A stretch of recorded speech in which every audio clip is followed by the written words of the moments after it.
हाँ जी दोस्तों, क्या हाल चाल। चलिए तो सेक्शन 8 की शुरुआत करते हैं। सेक्शन 8 बेसिकली क्या है कि वो कंपनीज जो कि बनाई जाती है चैरिटेबल ऑब्जेक्ट्स के लिए। मतलब क्या है कि कई बार आप ऐसी कंपनीज देखते होंगे जो कि अपने नाम के एंड में ना प्राइवेट लिमिटेड लगाती है ना लिमिटेड लगाती है, बट वो कंपनीज होती है। तो इस टाइप की कंपनीज कौन हो सकती है? इस टाइप की कंपनीज वही हो सकती है जिसका जो ऑब्जेक्टिव है वो किस नेचर का है, चैरिटेबल नेचर का है। मतलब कि वो जो इनकॉर्पोरेट की गई है वो किस पर्पस के लिए की गई है, चैरिटेबल पर्पस के लिए की गई है, और उनका प्रॉफिट कमाने का कोई मकसद नहीं है।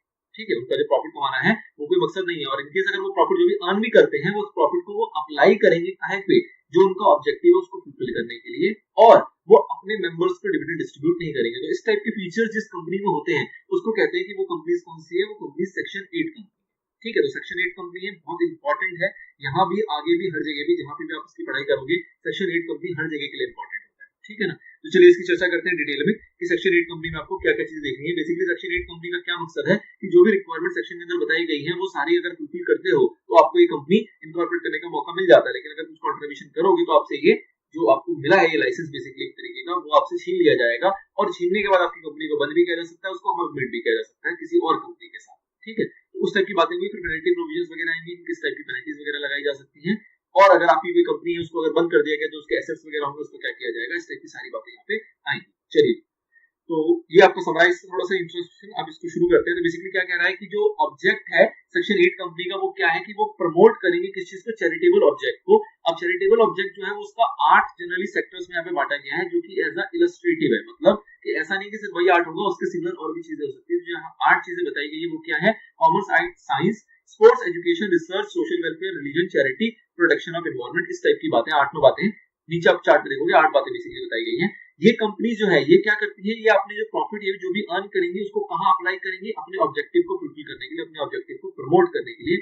और डिविडेंड देना इनके ऊपर प्रोहिबिशन होता है कि डिविडेंड प्रोवाइड नहीं करेंगे। तो इस पूरी बात को देखो चार्ट में बहुत अच्छी तरीके से समझाया गया। क्या कहा जा रहा है कि ऑब्जेक्ट क्या है, टू प्रमोट क्या चीज, commerce, art, science, sport, education, charity, religion या protection of environment, ETC. Generally 8 बातें बताई हैं। प्रॉफिट अगर कुछ होता है तो उसको क्या करेंगे, वो उसको यूज करेंगे प्रमोशन ऑफ ऑब्जेक्ट्स ओनली, और कहीं प्रॉफिट को यूज नहीं किया जाएगा। और डिविडेंड इज नॉट डिस्ट्रीब्यूटेड, अपने मेंबर्स को डिविडेंड नहीं देते। अब एक चीज यहाँ पे ध्यान रखना कि ये जो कंपनी है ये जनरली जो इनकॉर्पोरेशन होता था इसका वो होता था सेंट्रल गवर्नमेंट के तहत, मतलब सेंट्रल गवर्नमेंट को परमिशन देती थी। लेकिन सेंट्रल गवर्नमेंट ने क्या किया है, अपना ये पावर को डेलीगेट कर दिया है आरओसी को। मतलब कि सेंट्रल गवर्नमेंट ने इस पावर को किसको दे दिया है, आरओसी को दे दिया है। मतलब कि अब अगर आपको सेक्शन 8 कंपनी इनकॉर्पोरेट करनी है तो उसको इनकॉर्पोरेट कौन करने की पावर रखता है, आरओसी रखता है। ठीक है, लेकिन साथ में उसने एक कंडीशन लगाई सेंट्रल गवर्नमेंट ने कि भैया आरओसी को पावर दे तो दिया है लेकिन हम जब चाहे इस पावर को वापस ले सकते हैं। मतलब कि जब चाहे, जब उसको लगेगा कि पब्लिक इंटरेस्ट में ऐसी जरूरत है कि भैया आरओसी कैपेबल नहीं है, तो वो उससे इस पावर को ले सकती है और खुद इस पावर को एक्सरसाइज कर सकती है। किस पावर को, सेक्शन 8 कंपनी को रजिस्ट्रेशन देने की पावर, उसको खुद एक्सरसाइज कर सकती है। बट अगर मैं टेम्पररी बेस पे बात करूं तो ये पावर किसके पास है, ये पावर है हमारे आरओसी के पास। ठीक है, चलिए अगली बात आती है power to grant, power of central government to issue license. अब इशू लाइसेंस का बेसिकली मतलब क्या है कि जब आपको ये बेसिकली इशू लाइसेंस में क्या होगा कि जब ये किसी कंपनी को लाइसेंस इशू किया जाता है तो उसको ये परमिशन मिल जाती है कि वो अपने नाम के अंत में क्या यूज ना करे, लिमिटेड या प्राइवेट लिमिटेड ना यूज करे। तो ये किसके पास पावर है, ये हमारे पास सेंट्रल गवर्नमेंट के पास पावर है। इनडायरेक्टली किसके पास पावर है, आरओसी के पास। लॉ के अंदर जगह सेंट्रल गवर्नमेंट लिखा हुआ है और कहीं ना कहीं नीचे उसके नोट में दे दिया गया है कि भैया ये डेलीगेट कर दिया गया किसको, आरओसी को। तो फिलहाल आपको क्या ध्यान रखना है कि ये पावर किसके पास है, हमारे पास सेंट्रल गवर्नमेंट या फिर आरओसी जैसा। चलिए कुछ पावर ऐसी आएगी आगे जो कि सेंट्रल गवर्नमेंट डेलीगेट नहीं की है, उसके बारे में अलग से देखेंगे। बट फिलहाल ये पावर किसके पास है, आरओसी के पास। अच्छा ये कब होगा ऐसा, जब सेंट्रल गवर्नमेंट को ये लगेगा, वर्ड सेंट्रल गवर्नमेंट से बार-बार वही बोल रहा हूं कि जब सेंट्रल गवर्नमेंट को ये लगेगा कि भैया जो भी जितनी क्राइटेरिया थी वो सारी की सारी सेटिस्फाई करता है। कौन सेटिस्फाई करता है, जो भी कंपनी इसके लिए आया है वो सारे के सारे सेटिस्फाई करता है, तो उस केस में वो इसको दे सकता है। और अगर सपोज करो कोई कंपनी इनकॉर्पोरेट हुई है जिसके साथ प्राइवेट लिमिटेड था, उसने कुछ ऐसी एक्टिविटी करी जो कि सेक्शन 8 कंपनी के अंदर आती है, उसका उसने अप्लाई किया कि भैया मेरे को लाइसेंस मिल जाए सेक्शन 8 कंपनी का, गवर्नमेंट उसको अप्लाई में वो दे देगी। तो जैसे ही उसको गवर्नमेंट उसको लाइसेंस देगी कि हाँ भैया तुम सेक्शन 8 कंपनी का हकदार हो, तो जो उसकी एग्जिस्टिंग कंपनी होगी जिसके अंदर वो वही ऑब्जेक्टिव फुलफिल कर रहा था, उसके नाम के अंत में प्राइवेट लिमिटेड या लिमिटेड लगा हुआ होगा, उस नाम को चेंज कर दिया जाएगा और उसके में से वो दोनों चीजों को इंसर्ट कर दिया जाएगा, या तो प्राइवेट लिमिटेड या तो लिमिटेड जैसा भी रहा हो, उसको वहां से हटा के सिर्फ और सिर्फ कंपनी का नाम वहां पे बच जाएगा। ये सारी चीजें तभी होंगी जब जो भी रेस्ट्रिक्शंस है, जो भी ऑब्जेक्टिव्स वगैरह, जो भी डायरेक्शंस वगैरह सेंट्रल गवर्नमेंट की होंगी या इस सेक्शन की होंगी, वो सारी की सारी वो कंपनी फुलफिल करता है तब।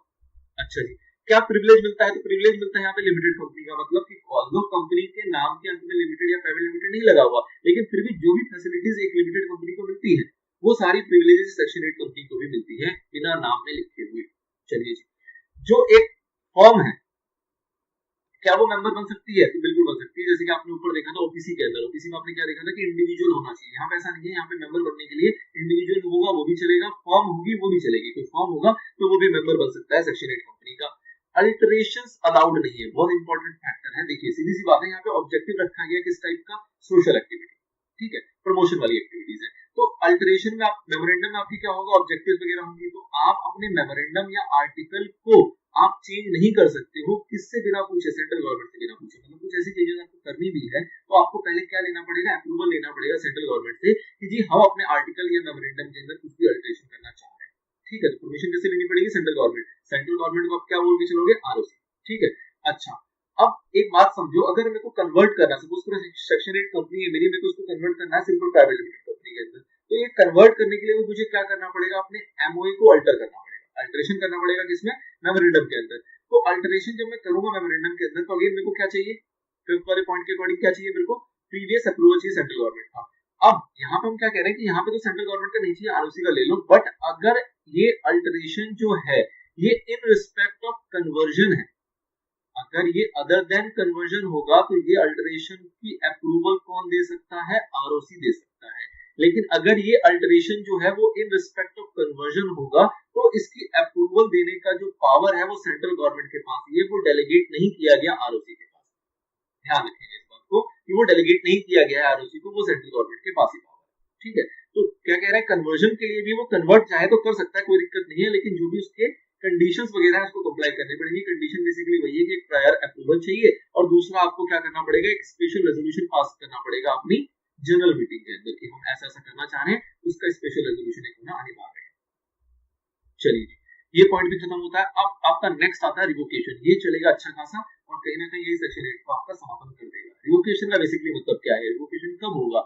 जब हमारी एक कंपनी को ये लाइसेंस दे दिया गया था सेक्शन 8 कंपनी का, और वो जो लाइसेंस की कंडीशंस वगैरह थी या जो भी रिक्वायरमेंट थी सेक्शन की उसको फुलफिल नहीं कर रहे, उसको कॉन्ट्रावीन कर रहे हैं, या फिर कोई फ्रॉडुलेंट एक्टिविटी कर रहे हैं, या फिर जो ऑब्जेक्टिव था आपका उसको वायलेट कर रहे हो। मतलब आपके ऑब्जेक्टिव में था कि आपको ये काम करना है, इस कल्चर को या स्पोर्ट्स को प्रमोट करना है, लेकिन आप वो काम नहीं कर रहे हो, उसको वायलेट कर रहे हो, या फिर कोई भी फ्रॉडुलेंट एक्टिविटी कर रहे हो, या फिर कुछ भी ऐसी हरकत कर रहे हो जो कि अगेंस्ट है, जो कि अगेंस्ट है पब्लिक इंटरेस्ट के, जिसको हम बोलते हैं प्रेजुडिस टू पब्लिक इंटरेस्ट। अगर कुछ भी ऐसा है तो उस केस में क्या कर सकती है सेंट्रल गवर्नमेंट? चाहे तो आपको जो लाइसेंस दिया गया है उसको वो रिवोक कर सकती है। तो कुछ 5 बातें आपको बताई गई, इस 5 टाइप की अगर आप हरकतें कर रहे हो तो उस हरकतों के केस में आपको जो लाइसेंस है वो रिवोक करने का पावर रखती है कौन? Central government. जैसे ही सेंट्रल गवर्नमेंट रिवोक करेगा, हमारा आरओसी क्या करेगा? आरओसी फटाफट से आपके नाम के आगे प्राइवेट लिमिटेड या लिमिटेड एज द केस में भी जो भी लगना चाहिए वो जोड़ देगा, ठीक है। अब ये सारी एक्टिविटी होगी, पर क्या आपको बिना मौका दिए हो सकती है? तो नहीं हो सकती। मतलब क्या है कि ये सारी एक्टिविटी करने की पावर रखता है सेंट्रल गवर्नमेंट, लेकिन ये करने से पहले आपको एक रिटन नोटिस दिया जाएगा और आपको दिया जाएगा अपॉर्चुनिटी ऑफ बीइंग हर्ड। मतलब आपको नोटिस दिया जाएगा कि भैया आपने ऐसी ऐसी ऐसी वायलेशन करी है, इसका जवाब दो। अगर आप जवाब देने में सक्षम हो जाते हो तो हो सकता है रिवोकेशन ना हो, अगर सेटिस्फैक्टरी जवाब आपने दे दिया तो। बट अगर आपका जवाब आपके पास नहीं है या फिर आपने सच में वो हरकतें करी है तो उस केस में फिर सेंट्रल गवर्नमेंट आराम से उसको रिवोक कर सकती है। द थिंग इज कि पहले आपको एक नोटिस देना है किस चीज का? अपॉर्चुनिटी ऑफ बीइंग हर्ड का। मतलब कि भैया हम इसका इंटेंशन रख रहे हैं कि हम रिवोक करने जा रहे हैं और आपको अपॉर्चुनिटी देते हैं कि आपको इस मुद्दे पर कुछ कहना है तो हमसे आके कह सकते हैं, ठीक है। अच्छा जी, अब जैसे ही रिवोकेशन की बात आई तो रिवोकेशन के बाद 2 चीजें और होंगी। क्या 2 चीजें होंगी?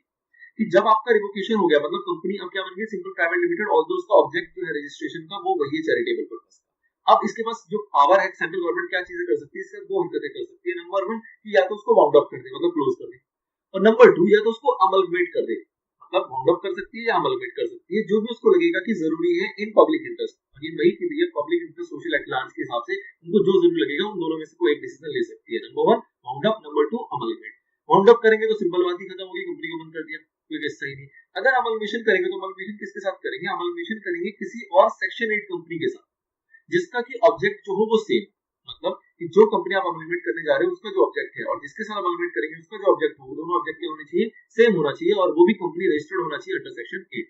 तो उसके साथ उसको अमलगमेट कर देंगे कि लो भैया तुम ये काम कर रहे थे, कर नहीं पाए सही से, तुम पे जो वगैरह हमें लेना था वो एक्शन ले लिया और बाकी तुमने अमलगमेट कर दिया किसी और कंपनी के साथ, उसके साथ मिलकर भी काम करो, ठीक है। तो ये दोनों डिसीजन लिया जा सकता है। अगेन वही है कि ये डिसीजन लेने से पहले आपको नोटिस दिया जाएगा और अपॉर्चुनिटी ऑफ बीइंग हर्ड दिया जाएगा। अब बात आती है अगर अमलमेट करेंगे तो अमलमेट किसके साथ करेंगे, तो ऑब्वियसली बात है अमलमेट वैसी कंपनी के साथ करेंगे जिसका ऑब्जेक्ट क्या होना चाहिए, सेम होना चाहिए, और दोनों का अमलमेट करके क्या बनाई जाएगी, एक सिंगल कंपनी बनाई जाएगी और उसके अंदर कुछ और भी इंस्ट्रक्शंस लिखे जा सकते हैं। मतलब सेंट्रल गवर्नमेंट ने अमलमेट कर दिया, एक सिंगल कंपनी बना दी, साथ में कुछ और एडिशनल इंस्ट्रक्शंस भी दे सकती है कि भैया आपको प्रॉपर्टीज ऐसे होंगी, आपके पावर्स राइट्स वगैरह वगैरह इस प्रकार से होंगे, जैसा भी वो डायरेक्शन देना चाहे उस तरीके से वो एडिशनल डायरेक्शंस भी दे सकती है उस नई सिंगल कंपनी में जो कि इनकॉर्पोरेट हुई है आफ्टर अमलगेशन।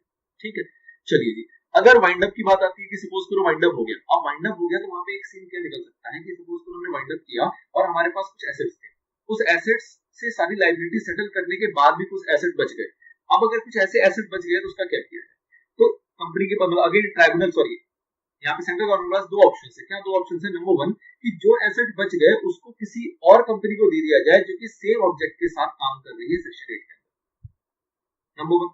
नंबर टू कि जो एसेट बच गए उसको बेच दिया जाए और उससे जो भी प्रोसीड्स आएगा उसको एक फंड होता है जिसको हम कहते हैं इंसॉल्वेंसी एंड बैंकरप्सी फंड, उसमें ट्रांसफर कर दिया जाए। ठीक है, अब ये क्या दो चीजें, ये देखो कि सपोज करो एक कंपनी के पास कुछ एसेट्स बच गए, सपोज करो कंपनी के पास एसेट्स थे 10 लाख रुपए के, उनकी लायबिलिटीज है डेट्स वगैरह जो थी वो थी 7 लाख रुपए, हमने उसको सेटल कर दिया, बच गया 3 लाख का एसेट। अब ये 3 लाख के एसेट को हो सकता है किसी और कंपनी को ट्रांसफर कर दें, या फिर अगर इसको हम बेच देते हैं, अगर इन एसेट को बेच देते हैं तो इससे जो भी पैसा आएगा उसको ट्रांसफर किया जाएगा कहां पे,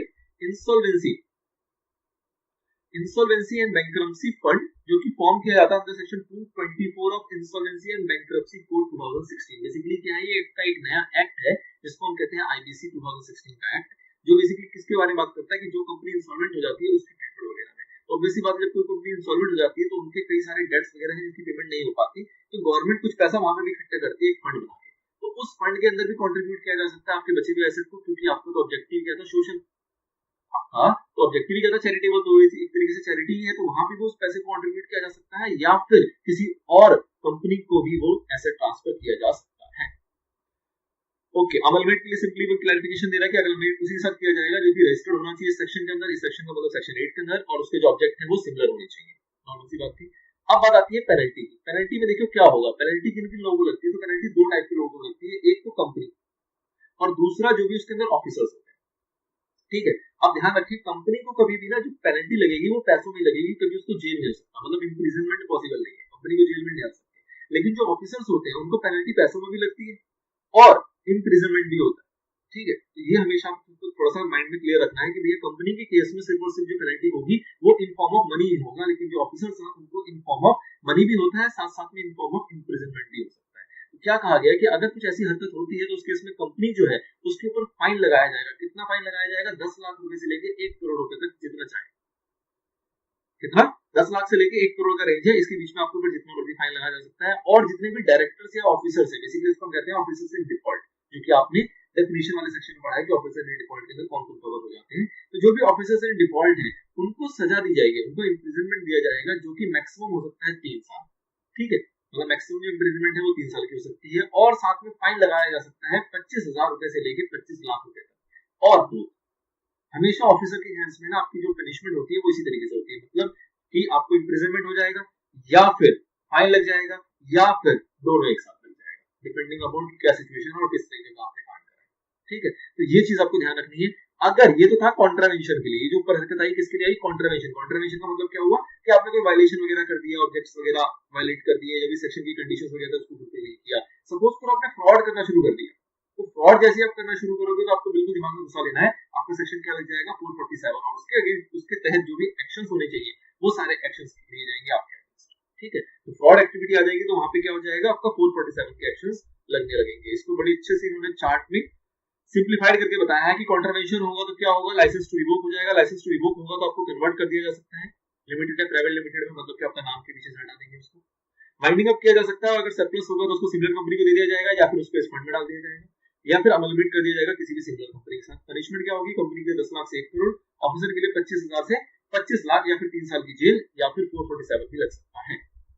नाउ सेक्शन 8 कंपनी के फायदे क्या है, ये कुछ फायदे आते हैं, कुछ एक्सेप्शन इसको कहते हैं कि ये कुछ एक्सेप्शन से मतलब कुछ छूट है जो कि एक्ट में जो चल रहा है उसके अलावा कुछ डिफरेंट होता है किसके लिए, सेक्शन 8 कंपनी के लिए। क्या डिफरेंट है, तो नंबर 1 पहली छूट आती है कि जो सेक्शन 8 कंपनी है वो अपनी जनरल मीटिंग को 14 दिन के अंदर भी बुला सकती है उसको 21 दिन की नोटिस देने की आवश्यकता नहीं है। इसका मतलब क्या है कि जब आप एक जनरल मीटिंग वाला एरिया पढ़ोगे, वहां पे आप देखोगे कि जनरल मीटिंग अगर कंपनी को बुलाना है, जनरल मीटिंग के लिए लोगों को इनवाइट करना है, लोगों को इंफॉर्मेशन देनी है, तो उसके लिए आपको क्लियर कट 21 दिन का नोटिस देना पड़ेगा, ठीक है।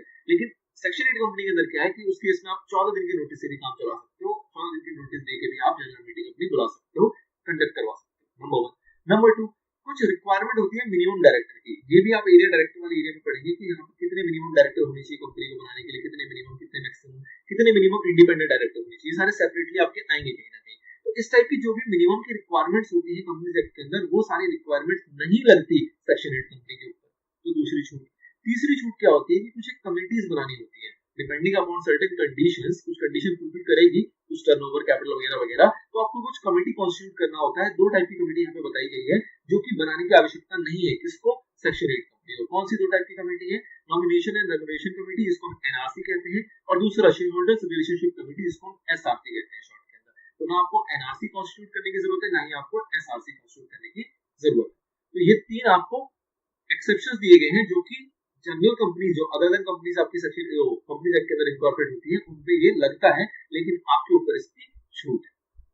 चलिए, तो ऑल्दो ये हमारा कवर अप हो गया, खत्म हो गया, इतना इतना सेक्शन 8 कंपनी के बारे में। ये थोड़ा सा उसको और एक इन्होंने चार्ट के तरीके से आपको रिवाइज कराने की कोशिश की है कि फॉर्मेशन क्या है कि प्रमोट कर सके charitable object, application of profit कहां अप्लाई करेंगे, अपने ऑब्जेक्टिव पर करेंगे, और डिविडेंड देने का यहाँ पे कोई इनके पास अधिकार नहीं है। टाइप ऑफ कंपनी कैसी होती है? लिमिटेड कंपनी होती है, लेकिन इनको वर्ड यूज नहीं करना होता, लिमिटेड या फिर प्राइवेट लिमिटेड।